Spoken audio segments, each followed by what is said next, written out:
সিরাজগঞ্জের কাজীপুরে সেনাবাহিনীর free medical ক্যাম্পে ১৪৯৩ জনকে চিকিৎসা সেবা প্রদান। সিরাজগঞ্জ প্রতিনিধি শাকিল হোসেনের রিপোর্টে বিস্তারিত। সাথে আছি আমি রীতা শ্রাবন্তী। আপনারা দেখছেন i1 টিভি। বাংলাদেশ সেনাবাহিনীর মানবিক উদ্যোগের অংশ হিসেবে সিরাজগঞ্জের কাজীপুর উপজেলায় বিনামূল্যে চিকিৎসা সেবা কার্যক্রম পরিচালিত হয়েছে।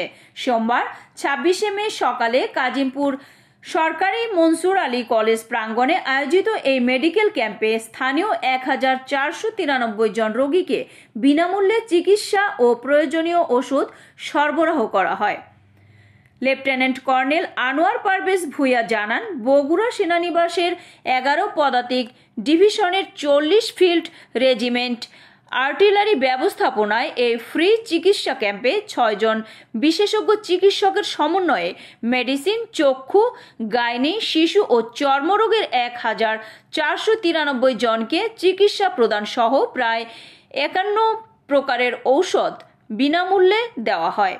তিনি আরও জানান, ইন এইড টু সিভিল পাওয়ারের আওতায় দেশের সাধারণ মানুষের পাশে দাঁড়াতে সেনাবাহিনীর মানবিক উদ্যোগ অব্যাহত রয়েছে। জটিল রোগীদের জন্য বিশেষ চিকিৎসা ও অপারেশনের ব্যবস্থাও রাখা হয়েছে। সেনাবাহিনী প্রধানের প্রত্যয়ে অনুপ্রাণিত হয়ে সাধারণ মানুষের পাশে থাকার অঙ্গীকার থেকে এই ধরনের কার্যক্রম নিয়মিতভাবে পরিচালিত হচ্ছে। অসহায় ও সুবিধাবঞ্চিত জনগণের মাঝে মানবিক সহায়তা পৌঁছে দিতে সেনাবাহিনী ভবিষ্যতেও এ ধরনের সেবামূলক কর্মকাণ্ড চালিয়ে যাবে। এতক্ষণ সঙ্গে থাকার জন্য ধন্যবাদ। i1 টিভির নিয়মিত আপডেট পেতে ভিজিট করুন আমাদের ওয়েবসাইট, ফেসবুক, ইনস্টাগ্রাম ও ইউটিউব চ্যানেলে।